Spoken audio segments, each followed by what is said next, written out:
Je suis ravie de vous accueillir pour ce dernier point presse de l'année 2025. Alors, nous commencerons aujourd'hui par un point sur les actualités du ministère des Armées et notamment les agendas des ministres. Nous passerons ensuite au focus qui est dédié cette semaine aux missions de défense qui jouent un rôle essentiel dans la diplomatie de défense. Il sera présenté par le colonel Frédéric Guilloux, adjoint au chef du département Présence française à l'étranger, et par le colonel André Sanchez, chef du département liaison avec les missions étrangères en France de la Direction générale des relations internationales et de la stratégie. Ils présenteront donc le rôle des missions de défense et les enjeux liés à l'animation du réseau des missions étrangères en France. Enfin, nous terminerons avec le point sur les opérations militaires avec le colonel Guillaume Vernet, porte-parole de l'état-major des armées. Je commence avec les agendas des ministres. Lundi, la ministre des Armées et des Anciens combattants, Catherine Vautrin, et la ministre déléguée Alice Ruffo ont échangé avec les associations d'anciens combattants. Mardi, alors que s'achève le cycle des commémorations des 80 ans de la libération et de la victoire, Alice Ruffo a reçu les membres de la mission Libération tout au long du cycle commémoratif 2024-2025. Ces équipes se sont mobilisées pour faire vivre le devoir de mémoire à travers de nombreuses initiatives organisées sur l'ensemble du territoire national. Cette rencontre a été l'occasion de saluer le travail collectif qui a été particulièrement important sur ces longs mois au service de la mémoire combattante et de la cohésion nationale. La ministre déléguée s'est ensuite entretenue avec Charles Kushner, ambassadeur des États-Unis en France. Ils ont notamment échangé sur la situation en Ukraine et les enjeux de sécurité de l'espace euro-atlantique. Mercredi, Alice Ruffo a participé au débat au Parlement sur le narcotrafic au titre de l'article 50-1 de la Constitution. Aujourd'hui, la ministre des Armées et des Anciens combattants, Catherine Vautrin, est à Lorient à l'occasion de la livraison à la Grèce de sa première frégate de défense et d'intervention construite par Naval Group. Pour mémoire, la Grèce avait initialement commandé 3 frégates de défense et d'intervention. Et il y a quelques semaines, elle a annoncé une commande d'une 4e frégate, ce qui confirme la confiance accordée au savoir-faire industriel et opérationnel français. À cette occasion, la ministre entretiendra avec son homologue grec et une cérémonie de baptême du bâtiment est également prévue. En fin de semaine, les 2 ministres se rendront aux Émirats arabes unis dans le cadre du déplacement du président de la République auprès des forces armées. Au programme, le traditionnel Noël avec les forces françaises, un moment fort de cohésion et de reconnaissance de l'engagement des militaires déployés en opération et en mission partout dans le monde pendant les fêtes de fin d'année. Je passe maintenant aux actualités du ministère et je débute avec un événement lié à la cyberdéfense. Le 15 décembre, la Marine nationale a célébré les 10 ans de son centre support cyberdéfense. À cette occasion, le centre a changé de nom pour devenir le Centre Marine du combat cyber, aussi appelé CMC2. Ce changement de dénomination n'est pas anodin puisqu'en fait ça affirme clairement la vocation opérationnelle du cyber, désormais reconnu comme le 5e champ de conflictualité. La Marine nationale renforce ses capacités pour faire face à une menace numérique qui se durcit. Les moyens du centre sont adaptés afin de mieux protéger les systèmes d'information et les systèmes d'armes et garantir la supériorité opérationnelle de la Marine dans le cyberespace. La Marine nationale a par ailleurs conduit le 17 décembre un exercice RESEVAC, c'est-à-dire une opération d'évacuation des ressortissants. Mené ici par une force amphibie, cet entraînement vise, donc vous pouvez le voir à l'écran, cet entraînement vise à renforcer la capacité des unités à intervenir pour recenser, rassembler et évacuer par la mer des ressortissants français en cas de crise sanitaire ou de catastrophe naturelle. Une opération RESEVAC mobilise à bord des bâtiments et à terre un large spectre de compétences. Elle implique la mise en place d'un dispositif français, la sécurisation d'un point d'évacuation et la prise en charge de ressortissants selon un processus rigoureux. Ces missions exigent à la fois une planification rigoureuse et une capacité d'adaptation permanente face à l'imprévu notamment dans le cadre de la découverte d'armes, de mouvements de panique ou encore la présence de ressortissants blessés. Près de 400 civils volontaires ont participé à cet entraînement, parmi eux les jeunes d'une préparation militaire marine, des étudiants, mais aussi des familles de militaires. Leur participation permet de confronter les unités à des situations au plus près des conditions réelles, avec toute la complexité logistique et humaine que cela implique. Du côté de l'armée de l'air et de l'espace, ces dernières semaines, sur plusieurs bases aériennes, des jeunes passionnés d'aéronautique ont vécu un moment fort, la remise de leur calot d'aviateur. Âgés de 12 à 25 ans, ils ont officiellement rejoint les escadrilles Air Jeunesse, que l'on appelle également les EAJ. C'est un dispositif de l'armée de l'air et de l'espace qui propose un parcours structuré de découverte du milieu aéronautique et spatial militaire. Ce dispositif a été créé en 2019 et les EAJ rassemblent aujourd'hui près de 2000 jeunes sur l'ensemble du territoire. Former, inspirer, susciter des vocations, tels sont les objectifs de ce dispositif, par des activités concrètes comme des vols d'initiation, des visites de bases aériennes et la rencontre de pilotes professionnels. Les EAJ acquièrent ainsi un ensemble de connaissances pratiques et théoriques. C'est un dispositif qui est clé pour nourrir l'intérêt des jeunes pour les métiers de l'aéronautique et du spatial, allant jusqu'à susciter des vocations pour certains. Je vous propose maintenant de passer à la formation et à la diffusion de la culture de défense à travers les dernières productions de la DICODE. Je commence avec le nouveau DevCast qui est sorti mardi, qui est disponible sur toutes les plateformes. Ce podcast vous ouvre les portes du Centre des hautes études militaires que l'on appelle le CHEM. Le CHEM forme les cadres de haut niveau des armées, appelés à exercer les plus hautes responsabilités en France comme à l'international. L'invité de cet épisode est le général de brigade aérienne Bruno Cunha, directeur du CHEM. Il présente les critères de sélection des auditeurs et les qualités attendues pour accéder à ce niveau de responsabilité. Il dévoile aussi un parcours de scolarité exigeant, adapté aux évolutions du contexte stratégique. Cet entretien donc est disponible sur l'ensemble des plateformes. N'hésitez pas à l'écouter.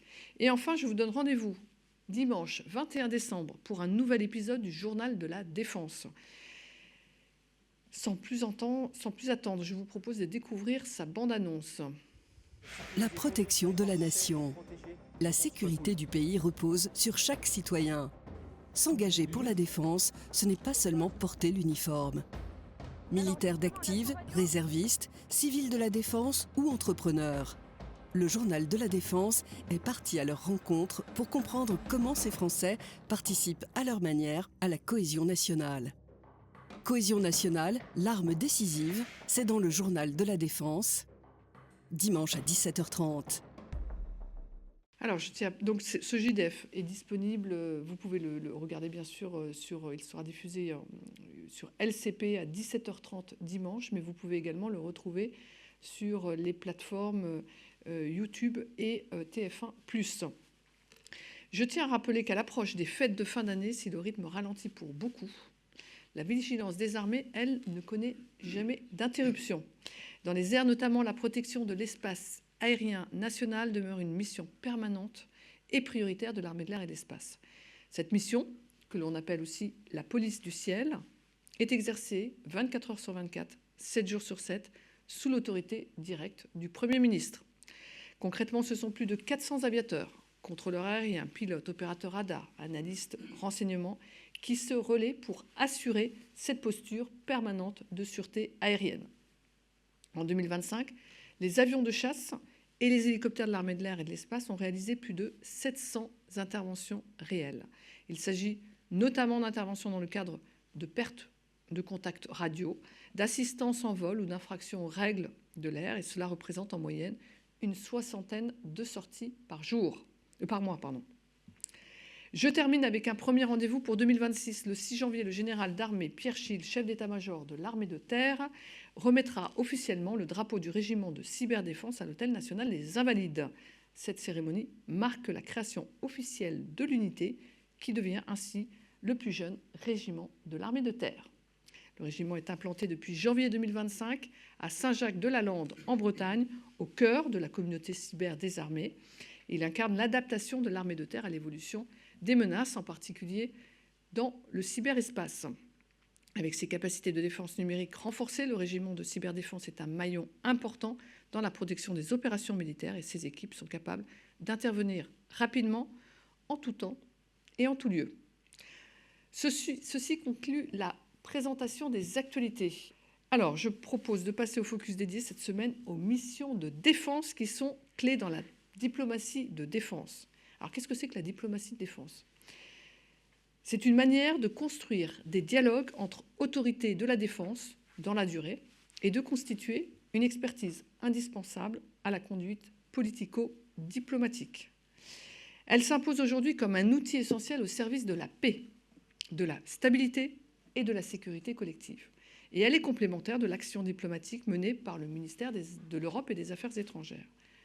Au cœur de cette diplomatie de défense se trouvent les missions de défense. Elles jouent un rôle fondamental dans le développement et l'animation de la coopération bilatérale de défense. Le travail mené au quotidien par les attachés de défense et leurs équipes renforce les liens entre la France et ses partenaires internationaux. Mais je n'en dis pas plus et cède la parole au colonel Guillou et au colonel Sanchez, qui nous donnent l'occasion de mieux comprendre leur mission, leurs enjeux et leurs valeurs ajoutées. Colonel, c'est à vous. Merci Madame la déléguée. Mesdames et messieurs, je suis donc le colonel Frédéric Guillou, adjoint au chef de département de la présence française à l'étranger. Ce département a la responsabilité de sélectionner, former, puis soutenir les membres des missions de défense françaises, ou MDD, déployés auprès de nos ambassades à l'étranger. L'animation des MDD dans le cadre des relations stratégiques avec les partenaires étant assurée par les services géographiques de la Direction générale des relations internationales et de la stratégie, DGRIS, à savoir le service Europe-Amérique du Nord et Action multilatérale, SEAM, ainsi que le service des affaires de sécurité internationale, SASI. Je vais donc ce matin vous décrire notre réseau, puis développer succinctement les missions qui sont confiées à nos attachés de défense. Suivante. Le ministère des Armées dispose actuellement d'un réseau de 93 missions de défense couvrant, grâce au jeu de ce que nous appelons les non-résidences, un total de 165 pays, faisant de notre dispositif le troisième réseau diplomatique de défense mondial, après ceux des États-Unis et de la Chine. Si on détaille notre réseau par zone géographique, nous disposons de 24 MDD en zone Europe, 7 en zone Russie, Europe orientale, Asie centrale, Caucase, 25 en Afrique subsaharienne, 15 en Afrique du Nord et au Moyen-Orient, 13 en Asie et Océanie et 9 sur le continent américain. Ce réseau est vivant et s'adapte aux orientations et priorités politiques, avec par exemple en 2024 des fermetures comme au Mali ou des ouvertures comme en Moldavie et aux Philippines. Ce réseau est complété par des représentations militaires et de défense auprès de l'ONU, de l'OTAN ou de l'UE, ainsi que par des conseillers militaires mis en place auprès de l'Organisation pour la sécurité et la coopération en Europe, de l'Organisation du traité d'interdiction complète des essais nucléaires, ainsi que de l'Organisation pour l'interdiction des armes chimiques. L'efficacité de ce réseau repose sur les qualités de ses 291 membres permanents, 364 si l'on compte les représentations militaires et les conseillers évoqués précédemment, mais également sur celles des quelques 170 réservistes, dont 108 réservistes citoyens, qui renforcent nos équipes pour l'exécution optimale de leur mission. Concernant les missions, si l'on se réfère à l'instruction ministérielle du 16 octobre 2015, la mission principale d'un attaché de défense est, dans son pays d'accréditation, de contribuer à la préservation, au développement et à la promotion des intérêts français du domaine de la défense, en s'attachant particulièrement à relayer les initiatives portées par la ministre, tant auprès des autorités locales que des représentations des pays tiers ou organisations agissant localement. Plus concrètement, l'attaché de défense remplit ainsi un panel très varié de missions. Tout d'abord, étant placé localement sous l'autorité de l'ambassadeur, il est l'expert militaire de la mission diplomatique et conseille celui-ci, mais également tous les autres membres du poste, pour tout ce qui relève de la défense française, mais également des forces armées de son pays de responsabilité. Il peut ainsi permettre une meilleure compréhension par le poste diplomatique des enjeux de certains dossiers locaux comme nationaux, mais aussi faciliter les rencontres entre l'ambassadeur et les autorités militaires locales, ou encore accompagner les travaux de l'ambassade en matière de sécurité des équipes locales et des ressortissants français dans le cadre des préparations des RESEVAC, qui vous ont été évoqués plus tôt. En parallèle, placé sous l'autorité hiérarchique de la DGRIS, l'attaché de défense est bien entendu le relais dans son ou ses pays d'accréditation de toutes les composantes du ministère pour lesquelles il se positionne en conseiller avisé. Ainsi, par son analyse reposant sur une connaissance approfondie des sujets liés à sa zone de responsabilité, il a une grande responsabilité dans la bonne compréhension des situations locales afin d'éclairer les décisions prises en centrale. Il est également en charge du développement de la relation bilatérale de défense avec son pays d'accréditation, en animant le dialogue stratégique entre la DGRIS et le partenaire localement, comme à l'occasion du comité de coopération France-Philippines qui s'est tenu à Manille du 10 au 11 décembre, voire en France avec l'exemple du dialogue stratégique franco-arménien qui s'est tenu le 15 décembre. Mais également en relayant les objectifs et les actions de l'état-major des armées, en identifiant les domaines de coopération, en assurant la mise en cohérence des plans de coopération, puis en pilotant localement les activités de coopération opérationnelles ou capacitaires décidées en commun. Par ailleurs, il participe aussi à la promotion de l'industrie française d'armement et peut contribuer aux démarches de soutien et de contrôle des exportations d'armement dans un cadre clairement défini par la Direction générale de l'armement, qui dispose d'ailleurs d'un certain nombre de spécialistes au sein du réseau. Nos attachés de défense accompagnent par exemple régulièrement les autorités de leur pays d'accréditation lorsqu'elles viennent participer aux salons spécialisés tels que celui du Bourget en juin dernier et peuvent intervenir dans le suivi de dossiers comme celui des frégates grecques qui a été évoqué plus tôt. Bien entendu, il peut au besoin se voir confier des missions à caractère opérationnel, notamment en cas de crise, de conflit ou d'événements graves survenant dans son ou ses pays d'accréditation, voire dans la région environnante, comme cela a pu être le cas en 2023 au Soudan, à l'occasion de l'opération Sagittaire d'évacuation de ressortissants. Enfin, au quotidien de ces relations, à travers ses relations avec les partenaires locaux, mais également avec les représentants des autres pays, l'attaché de défense contribue au rayonnement de la France, valorise la politique de défense française et, alors que la désinformation est de plus en plus employée par nos compétiteurs, il veille à la protection des intérêts français et à la bonne compréhension de nos positions, voire participe au rétablissement des faits au moyen de tous les éléments pertinents transmis par les organismes compétents, comme a pu le faire récemment notre attaché de défense en Colombie, suite à des articles dénigrant le Rafale, en présentant à la DGRIS locale des éléments techniquement étayés permettant de contredire les articles. Je conclurai en précisant que, dans le cadre global de sa mission, il est demandé à nos attachés de défense d'établir, si possible, une relation parallèle solide avec leurs homologues en France. Ce dernier point me permet de faire le lien avec le périmètre du chef de département de la liaison avec les missions étrangères, à qui je cède maintenant la parole.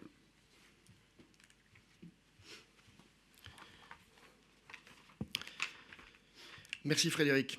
Bonjour mesdames et messieurs, je suis Lecoël Sanchez, chef du département de liaison auprès des missions étrangères au sein de la Direction générale des relations internationales et de la stratégie, la DGRIS. Une des missions de cette direction, et plus particulièrement celle de mon département, et telle qu'elle est stipulée dans le décret de création, est d'assurer les liaisons du ministère avec les attachés de défense étrangers en France, sur un plan protocolaire, administratif et organisationnel.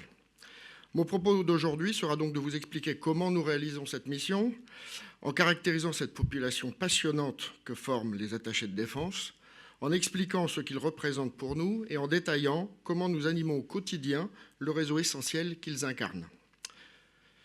Paris accueille l'une des communautés d'attachés de défense les plus importantes au monde. Les 5 continents y sont représentés, soit 103 pays que vous voyez matérialisés en bleu sur la carte, faisant de la capitale française un lieu stratégique pour le dialogue militaire international et la coopération de défense. La DGRIS est le point d'entrée initial et privilégié de cette communauté, forte de près de 180 personnes, expérimentées et exigeantes. Les armées montrent une grande disponibilité à leurs égards et s'efforcent de répondre à leurs sollicitations et à celles de leur capitale. Quelques chiffres permettent de mieux cerner cette communauté. À ce jour, 178 attachés sont accrédités auprès du ministère des Armées et des Anciens Combattants. 91 sont attachés de défense, les autres sont principalement des attachés spécialisés, attachés militaires, attachés navals, attachés de l'air ou attachés armement. Placés sous statut diplomatique, les attachés sont militaires ou civils. 16 attachés de défense en poste à Paris exercent la même fonction pour d'autres pays. Ils sont dits attachés non résidents. Inversement, 10 attachés de défense étrangers sont non résidents, compétents pour la France, mais basés dans d'autres capitales européennes.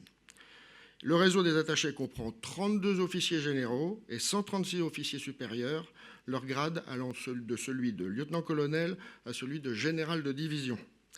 Mais que représente-t-il pour nous ? Sans revenir sur le rôle d'un attaché de défense qu'a très bien décrit mon camarade, les attachés de défense étrangers à Paris représentent le ministère de la Défense de leur pays et sont ainsi des partenaires officiels pleinement intégrés au dispositif diplomatique et militaire français. En tant que conseillers militaires de leur ambassadeur, ils sont l'interface quotidienne entre les capitales, les armées et bien évidemment les autorités politiques. Pour le ministère des Armées, et donc plus particulièrement pour la DGRIS, ce sont des interlocuteurs essentiels car ils sont les acteurs centraux du dialogue stratégique. Ils permettent aussi le maintien des canaux de communication en période de tension et jouent un rôle central dans les relations bilatérales de défense, dans la compréhension mutuelle de nos doctrines et dans la fluidité du dialogue entre nos capitales. Cette relation fonctionne dans les deux sens. Nous attendons qu'ils partagent avec nous la position officielle de leur pays, tout comme nous les alimentons régulièrement avec les positions françaises. Pour faciliter et favoriser les échanges et profiter de la richesse de cette communauté, la DGRIS est leur point d'entrée privilégié. Elle anime au quotidien ce réseau et les accompagne depuis leur arrivée jusqu'à leur départ. Si le temps moyen de présence d'un attaché est de 3 ans, leur présence peut varier d'1 an au minimum à plusieurs années. Certains attachés ont passé presque 10 ans à Paris. En lien avec les services du protocole du ministère de l'Europe et des Affaires étrangères et les services de renseignement, nous réalisons un processus d'accréditation de chaque attaché. Après une période de vérification et de présentation du profil du candidat, il est invité au ministère et reçoit une lettre d'accréditation qui lui permet, après une présentation des interlocuteurs, d'interagir directement avec eux. Leurs interlocuteurs sont les suivants. Bien sûr, les 2 services géographiques de la DGRIS qu'a présenté mon camarade, le pôle de relations internationales militaires de l'état-major des armées, la direction internationale de la coopération et des exportations de la DGA et bien sûr les 3 bureaux de relations internationales des 3 armées. Les chargés de mission de ces organismes animent avec les attachés la relation bilatérale et travaillent de concert sur les sujets de fond qui sous-tendent notre relation bilatérale. En complément, mon département est chargé d'animer et de faire vivre ce réseau. En lien avec les organismes que je viens de citer, nous élaborons chaque année un programme et un calendrier d'activités qui sont proposés aux AD. Ainsi, chaque année, les AD peuvent parfaire les connaissances de notre fonctionnement et de nos organismes. En octobre dernier, par exemple, 30 attachés, principalement des attachés navals, ont pu se rendre sur la base de Brest et visiter les infrastructures de la marine en Bretagne. Cette semaine, les attachés ont pu visiter le fort de Nogent et avoir un contact privilégié avec la Légion étrangère française. En complément des visites et des présentations de matériel, nous les convions régulièrement au ministère pour leur présenter nos sujets du moment. Cette semaine a eu lieu le séminaire annuel des attachés de défense accrédités qui leur a permis d'écouter, entre autres intervenants et dans la même matinée, mon directeur général, M. Olanier, le CEMA, le général d'armée aérienne Mandon, et le nouveau délégué général à l'armement, M. Pailloux. Nous les accompagnons aussi dans l'organisation de visites et de manifestations culturelles ou mémorielles. Ainsi, le 11 novembre dernier, 93 attachés de défense ont pu participer à la célébration du 11 novembre autour de l'Arc de Triomphe, et certains d'entre eux ont pu saluer le président de la République à l'issue de celle-ci.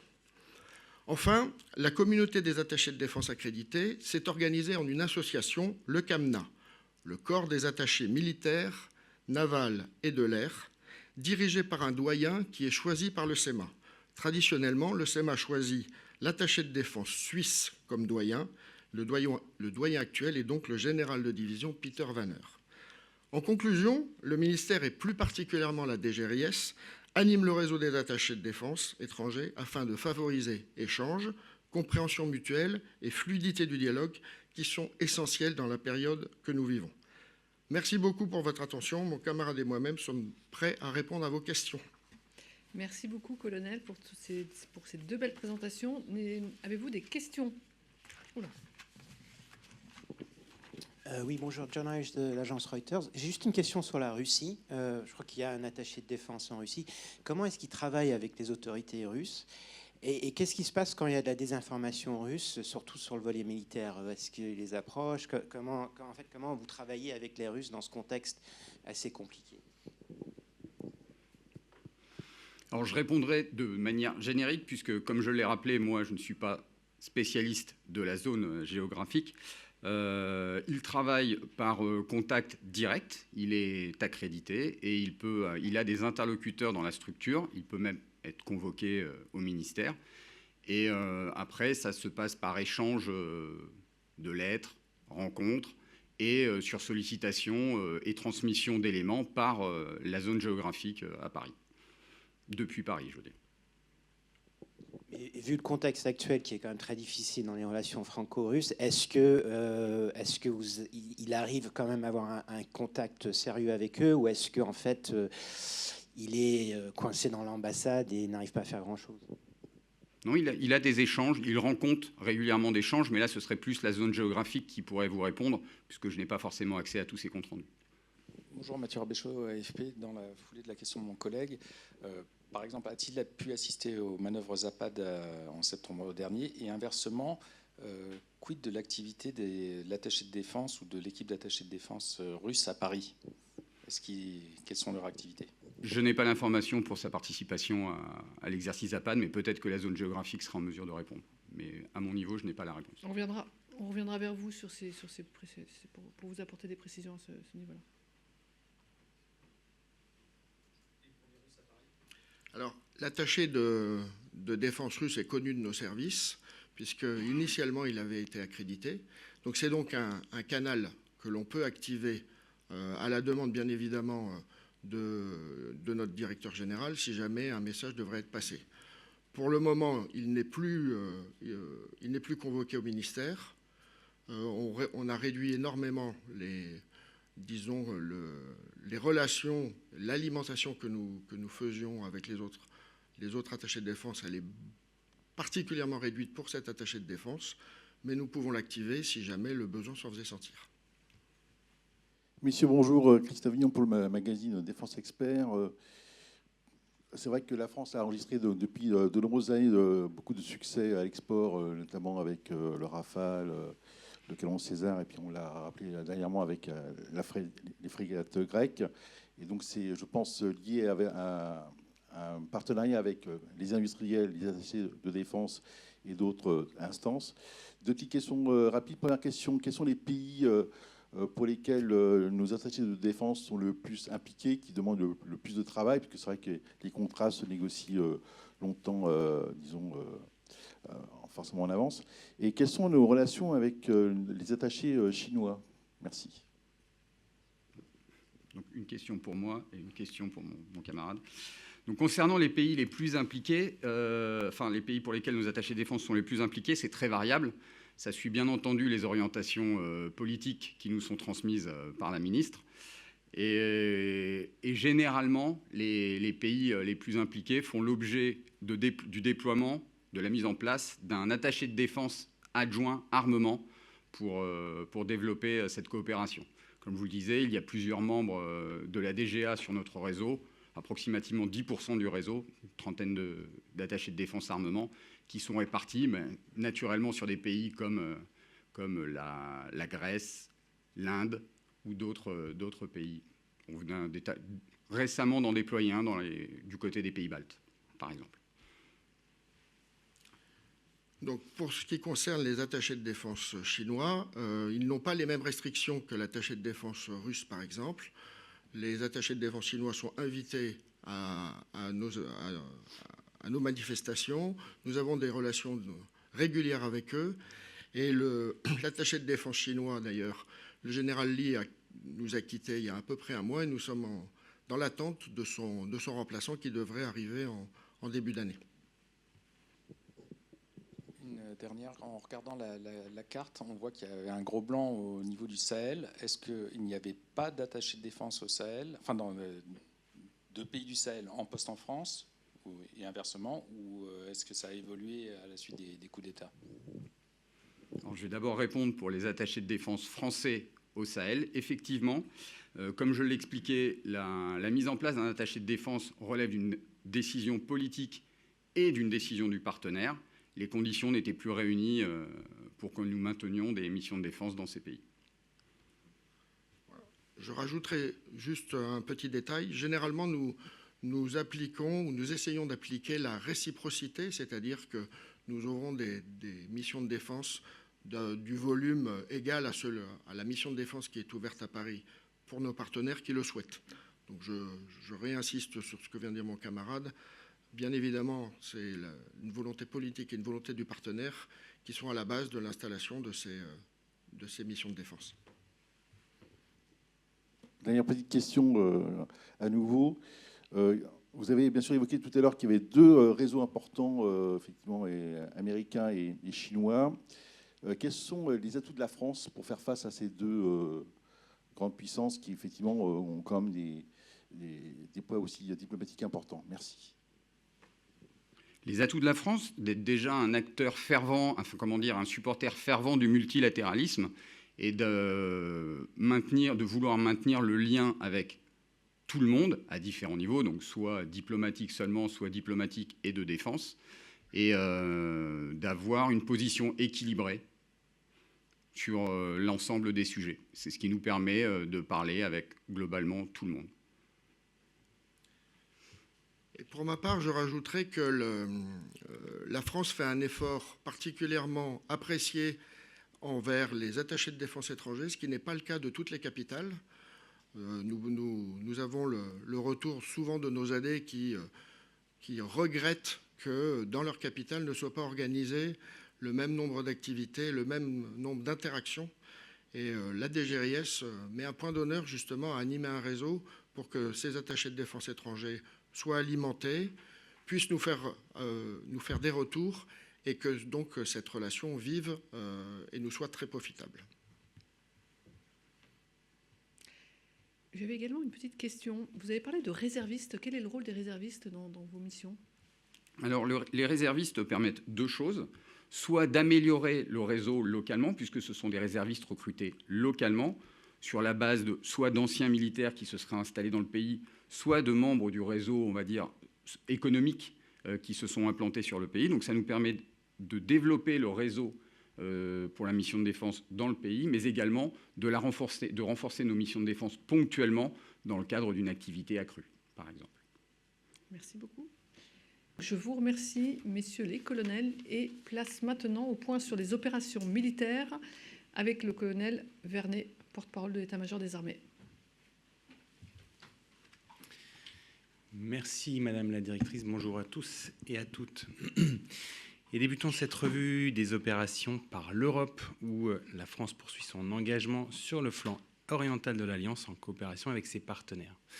On commence avec l'Estonie, où l'exercice Scorpion Panzer s'est achevé la semaine dernière, tandis que l'intégration du sous-groupement tactique interarmes SGTIA au sein du bataillon multinational de l'OTAN se poursuit.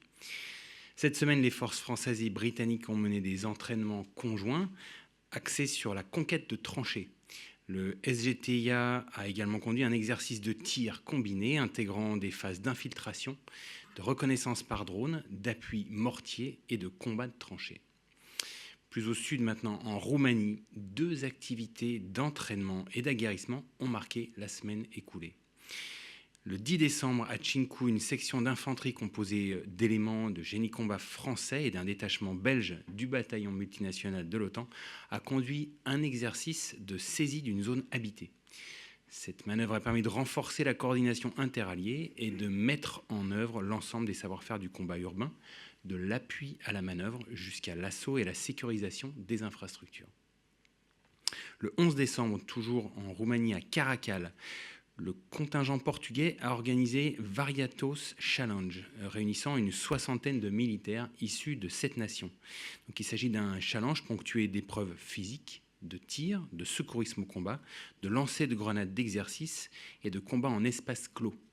Il a permis aux équipes de démontrer leurs savoir-faire fondamentaux et illustrer le haut niveau de préparation opérationnelle des contingents du bataillon multinational de l'OTAN. On passe à la Pologne, où la France poursuit activement sa contribution à la mission européenne EUMAM en assurant la formation de militaires des forces armées ukrainiennes. Cette semaine, les actions menées comprennent un stage de formation générale initiale destiné aux nouvelles recrues, ainsi que 2 formations spécialisées consacrées à la reconnaissance et au commandement de groupes de combat d'infanterie. On continue maintenant en Méditerranée occidentale où se poursuit l'exercice franco-égyptien Cléopatra. Depuis le 15 décembre, les équipages des bâtiments égyptiens et français conduisent des manœuvres tactiques à la mer au large de Toulon. Celle-ci vise à entretenir les capacités d'action conjointe franco-égyptiennes dans une pluralité de domaines tels que la lutte anti-surface, la lutte antiaérienne, la lutte asymétrique ou encore l'interdiction maritime. L'engagement de 2 frégates françaises aux côtés de 2 frégates égyptiennes ainsi que de plusieurs hélicoptères embarqués atteste de la solidité du partenariat franco-égyptien. On passe au Proche et au Moyen-Orient où les armées françaises maintiennent un dispositif réactif et modulable pour contribuer à la sécurité régionale. Au Liban, tout d'abord, la France poursuit son engagement en faveur de la paix et de la stabilité à travers des actions de partenariat militaire opérationnel au profit des forces armées libanaises, les FAL. La semaine dernière, une section d'infanterie des FAL a conclu une semaine d'entraînement axée sur le combat en zone urbaine et sur le secourisme au combat. En parallèle, les stagiaires engagés dans la formation au combat motorisé sur véhicules de l'avant blindés ont finalisé leur cursus, incluant des mises en situation tactiques et des évaluations techniques. Une formation dédiée à l'emploi de drones a également été conduite, renforçant les compétences des stagiaires dans l'utilisation de drones de reconnaissance. Dans le ciel irakien, maintenant, les Rafales déployés sur la base aérienne projetée au Levant ont réalisé 16 sorties opérationnelles, dont plusieurs missions de reconnaissance au profit de la coalition. Conduite à partir de points d'intérêt définis par le CAOC, donc le CAOC c'est Combined Air Operations Center qui est à Al Udeid, ces missions visent à surveiller l'évolution de l'activité de Daesh dans cette région. Les capteurs de surveillance des chasseurs de l'armée d'air et de l'espace permettent ainsi d'identifier d'éventuels caches d'armes, véhicules, systèmes d'armes ou infrastructures. Dans le golfe arabo-persique, une frégate multimission a conduit un entraînement de 4 jours préalable à une patrouille d'appréciation de situation dans le golfe arabo-persique. Cette activité s'inscrit dans la continuité de l'engagement français en faveur de la sûreté maritime et de la liberté de navigation dans cette région. En Éthiopie maintenant, à Addis Abeba, des spécialistes de la neutralisation, enlèvement et destruction des explosifs, donc le NEDEX, des forces françaises stationnées à Djibouti, ont dispensé une formation au déminage au sein de l'Ethiopian Mine Action Office. Après une phase théorique, une mise en pratique dynamique a permis de valider les compétences acquises. À cette occasion, plus d'1 tonne de munitions issues d'opérations de dépollution a été détruite. Cette action de déminage répond aux besoins exprimés par le partenaire éthiopien et contribue à la stabilité régionale. Plus à l'ouest et toujours en Afrique, les forces armées françaises sont engagées pour soutenir la sécurité régionale. Au Gabon et en République de Côte d'Ivoire, le détachement Tandem a achevé ses dernières actions de formation après 7 semaines de mission. Grâce à la diversité des expertises qu'il engage et à sa forte réactivité, le détachement a conduit 17 formations et un exercice dans 6 pays d'Afrique centrale et de l'Ouest. Ce sont plus de 550 militaires issus des forces armées partenaires qui ont été formés dans des domaines couvrant l'infanterie, le génie, l'artillerie, le volet aérien et le combat corps à corps. Face aux enjeux sécuritaires actuels, la souplesse et l'adaptabilité du sous-groupement tactique Tandem permettent à la France de répondre efficacement aux besoins exprimés par ses partenaires africains. On passe à la zone Indo-Pacifique maintenant où les armées françaises s'engagent pour la sécurité et la stabilité régionale. Donc, du 14 au 17 décembre, les forces armées dans la zone sud de l'océan Indien, les FASOI, et les FFDJ, donc les forces françaises de Djibouti, ont conduit l'exercice Sawabi 3, illustrant la capacité des armées françaises à se projeter rapidement et à opérer de manière coordonnée dans l'océan Indien. À cette occasion, l'A400M, récemment affecté au FFEAU, 2 Mirage 2000 des FFDJ ainsi qu'un avion MRTT ont rejoint l'île de la Réunion pour mener des séquences d'entraînement combinant des manœuvres aériennes, des vols en patrouille et des mises en situation tactique. Cet exercice a permis de consolider les savoir-faire logistiques et opérationnels, de démontrer la capacité de projection des forces françaises et de renforcer la coopération entre unités. Parallèlement, le patrouilleur Outre-mer Auguste Técher a terminé sa première mission opérationnelle dans le sud de l'océan Indien. Déployé du 27 octobre au 5 décembre, le bâtiment a assuré des patrouilles de surveillance et a poursuivi ses activités d'entraînement. Au cours du mois de novembre, par l'action conjointe d'un avion de l'armée de l'air et de l'espace et de 2 bâtiments de la Marine nationale, une embarcation suspecte a été interceptée dans le canal du Mozambique. Ceci a permis la saisie de 930 kg de méthamphétamine. Cette mission menée dans un cadre interministériel illustre l'efficacité et la complémentarité des moyens aériens de l'armée de l'air et de l'espace et de la Marine nationale dans la lutte contre les trafics illicites. Du côté de Mayotte maintenant, 1 an après le passage du cyclone Chido, le soutien à la population se poursuit. Donc je vous rappelle que dès le 14 octobre 2024, les armées ont été immédiatement engagées en appui des autorités civiles, en coordination étroite avec la préfecture et les services de l'État. En tout, ce sont plus de 1500 militaires qui ont été déployés et plus de 3000 tonnes de fret humanitaire acheminées afin de sécuriser les zones sinistrées, de rétablir les accès prioritaires et de soutenir les populations. Le déploiement du bataillon de reconstruction, le BATREC, a ensuite contribué à la remise en état des infrastructures essentielles, avec près de 90 chantiers réalisés. Le 8 décembre 2025, les missions du BATREC ont officiellement été transférées au 5e régiment étranger de Mayotte afin d'assurer la continuité de son action. Dirigeons-nous maintenant vers la Polynésie française où les armées poursuivent leurs actions de sécurisation des espaces maritimes.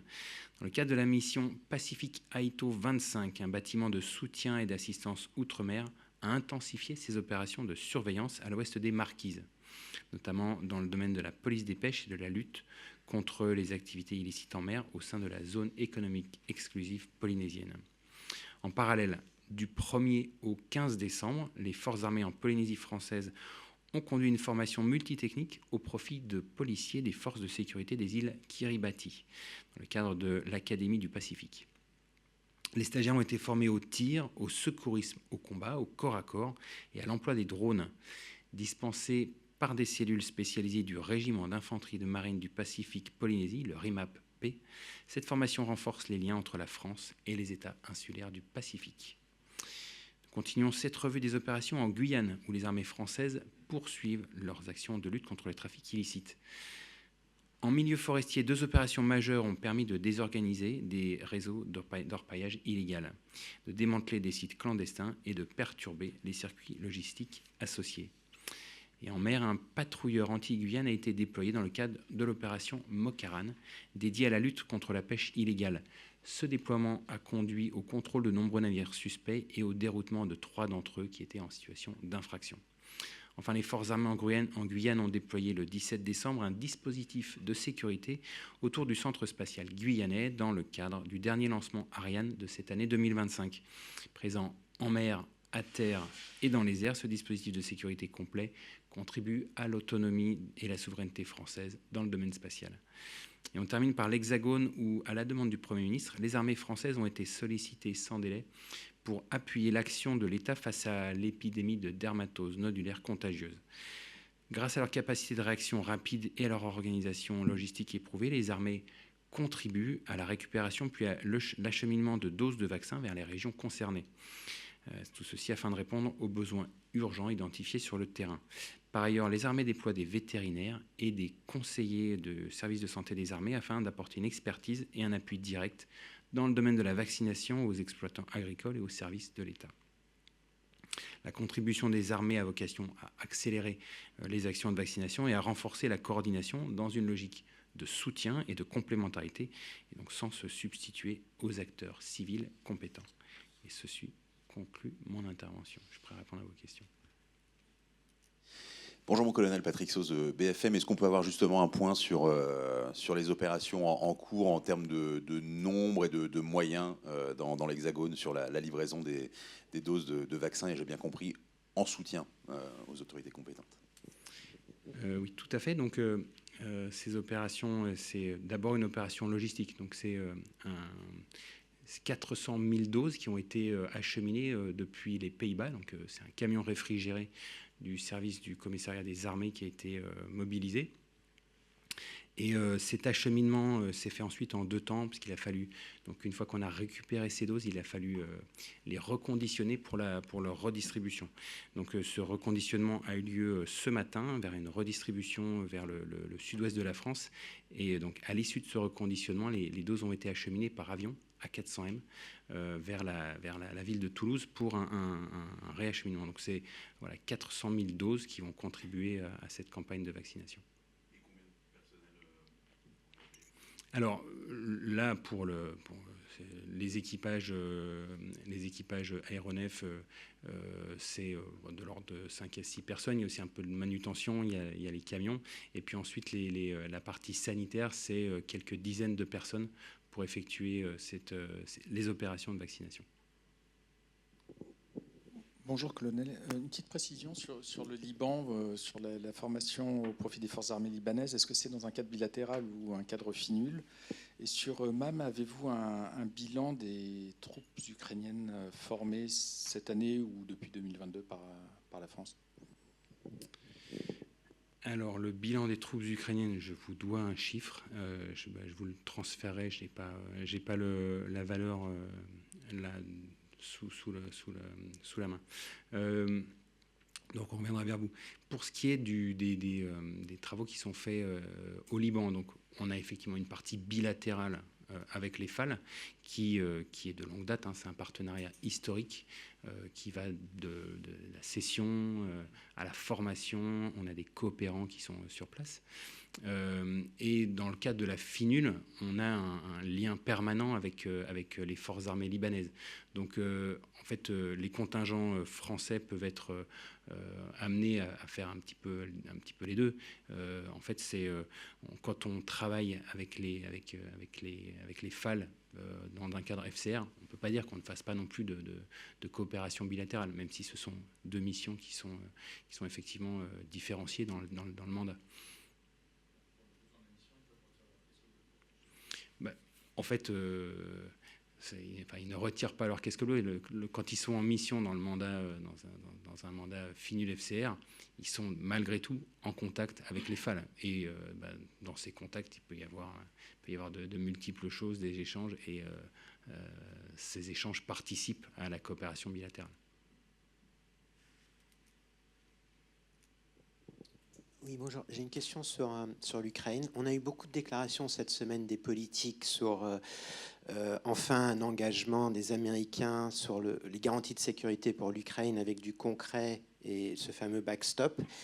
Comment est-ce que tout ça s'articule du côté militaire? Est-ce que là, dans l'immédiat, vous avez prévu des réunions de la coalition des volontaires avec les militaires américains pour vraiment mettre un petit peu de concret dans tout ça, même si on a déjà travaillé sur des plans depuis des mois? Merci.